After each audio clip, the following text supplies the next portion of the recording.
Surgery కంటే hospital bill అంటేనే భయం. అదే మధ్య తరగతికి అందుబాటు ధరలో వైద్యం. Medistar hospitals. ఒకసారి మీరు అంటే ఇది ఏ నీడ్ కోసం వెళ్ళారో నాకు తెలియదు. ప్రభాస్ గారిని ఈవెంట్కి రమ్మని పిలవడానికి వెళ్తే ఎందుకు డార్లింగ్ అయ్యేది 2 కోట్లే కదా నేను ఇచ్చేస్తాను అన్నారు. చూసా ఇలాంటి వ్యక్తులు బోలంత మంది ఉన్నారు. ఏ సందర్భం సార్ అది? ఇదే ఓల్డేజ్ హోమ్కి.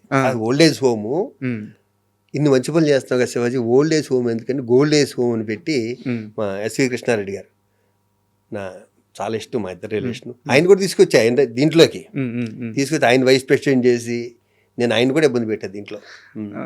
అంటే ఏ సందర్భంలో అడిగారు మీరు ఈవెంట్కి రమ్మని? చిరంజీవి గారిని వెళ్ళి వచ్చేసాక చిరంజీవి గారి డాలస్ లో ప్రోగ్రామ్ చేసాం. ఓకే, ఒక 30 మంది ఆర్టిస్టులు తీసుకెళ్ళి నేను ప్రెసిడెంట్గా ఉండగా చేసి వచ్చాక ఇంకో ప్రోగ్రామ్ వాళ్ళు వెంటనే ఇంకో ప్రోగ్రామ్ దేనికి వేరే వాళ్ళు లండన్లోనే ఎక్కడ ఒప్పుకున్నారు.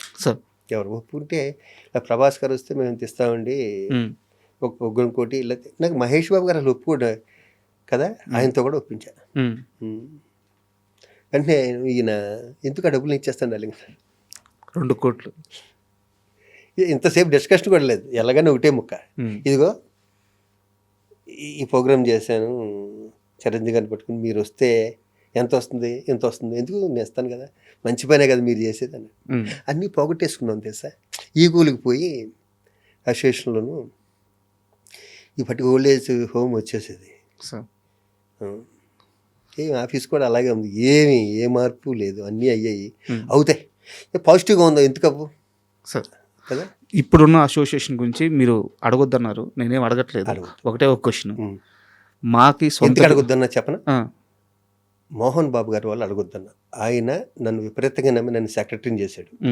నేను ఎంత కష్టపడ్డానో మోహన్ బాబు గారు చూశారు. మోహన్ బాబు గారు ఎలా ఫండ్ తీసుకొచ్చాడో కొట్టారు నేను చూశాను కదా. వాళ్ళ తాలూకు మనుషులు ఉన్నారు కాబట్టి నేను అడగొద్దాను. నేను ఆయన దగ్గర గౌరవం పోగొట్టుకోకూడదు, అడిగి. ఓకే కదా, వాళ్ళకి చేయలేనే ఉంది. పక్కన తొప్పడాగాలు ఉంటారు కొంతమంది, వాళ్ళకి ఏమీ తెలియదు, వాళ్ళు సినిమాల్లో కనిపించరు, ఎక్కడో కనిపించరు. వాళ్ళు మాటలు నమ్మొద్దని మాత్రం నేను చెప్తాను మా ఫ్యామిలీకి. బాగుపడుతుంది అప్పుడు అసోసియేషన్ బాగుపడుతుంది, అంతకన్నా ఒక్క మొక్క కూడా నేను చెప్పను. శివాజీ రాజా కొత్తగా సినిమాలు చేసి కొత్తగా పేరు తెచ్చుకొని కొత్తగా గుర్తింపు తెచ్చుకోవాల్సిన అవసరం లేదు. కానీ సినిమా అంటే ఒక ఫ్యాషన్ ఉంటుంది కదా, సినిమా అంటే ఒక పిచ్చి ఉంటుంది కదా. ఇప్పుడున్న పరిస్థితుల్లో ఈ అవకాశం నాకు వస్తే బాగుండేది, ఈ డైరెక్టర్ని కలద్దామా, వీళ్ళని అడుగుదామా, ఇలాంటి ఆలోచనలు ఏమన్నా వస్తున్నాయా? మీ దాకా వచ్చిన సినిమాలు చేసుకుంటే చాలు అనుకుంటున్నారు? రాత్రి వంశీ గారికి సన్మానం జరిగింది సార్, పెద్ద వంశీ గారికి. నన్ను పిలిచారు. నేను మామూలుగా సన్మానాలకి వాటికి వెళ్ళను, అసలు నాకు చేస్తానన్నా కూడా వెళ్ళను సార్. అది బద్ధకం అనుకోండి, ఇంకోటి అనుకోండి, ఏదైనా అనుకోండి. నేను బెంగళూరులో ఉండగా, కర్ణాటకలో ఉండగా నాకు ఫోన్ వచ్చింది, సార్ పెద్ద వంశీ గారికి ఇలా సన్మానం, నేను వస్తాను 8వ తారీఖు సార్, 4వ తారీఖు సన్మానం సార్, నేను 100% వస్తాను. ఆయన గురించి మీరు ఏళ్ళలో పెడితే నాకు వేలు గుర్తొస్తుంది. ఇదిగో ఇదే ఆ మహానుభావుడు చేసిన పని. సరే ఏమైనా సరే 4వ తారీఖు ఆయన దగ్గరికి వెళ్ళాలని 4వ తారీఖు ఫంక్షన్కి వెళ్ళాను. ఆ ఫంక్షన్లో నేను ఆయన గురించి మాట చెప్పాను. నేను ఇండస్ట్రీలోకి ఇద్దరినే దృష్టిలో పెట్టుకొచ్చా, ఒకటి జంజాల్ గారు, రెండు పెద్ద వంశీ గారు. అప్పట్లో నాకు వాళ్ళిద్దరే కనిపించేవారు. పెద్ద వంశీ అన్న వ్యక్తిని నేను క్యారెక్టర్ అడిగాను. ఈ రోజు వరకు జంజాల్ గారిని కానీ ఈ 40 ఏళ్ళలో నేను ఒక వ్యక్తిని ఈ రోజు వరకు క్యారెక్టర్ అడగలేదు. అదే మాట్లాడాను అక్కడ.